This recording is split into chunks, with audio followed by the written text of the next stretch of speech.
Yun mga idol, kumuha nga pala tayo ng dumi ng kambing mga idol para ating iabono dun sa ating tatanim na luya mga idol. Maganda po ito mga idol, gawa ng ito po ay tuyo na mga idol. Pwede na po natin siyang idirekta dun sa ating itatanim na luya. Yan mga idol, oh. Yan. Maganda po ito pang abono sa luya mga idol, or kahit anong tanim mga idol. Maganda po ito, basta tuyo na mga idol. Yan. Yan, oh.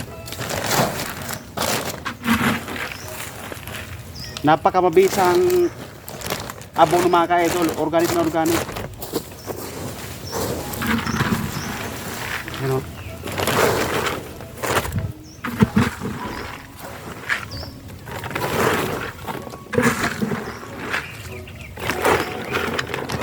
Yan. So mga ka-idol, oh. Isang sako lang yung dala ko mga ka-idol. Marami pa mga ka-idol. Yan, oh.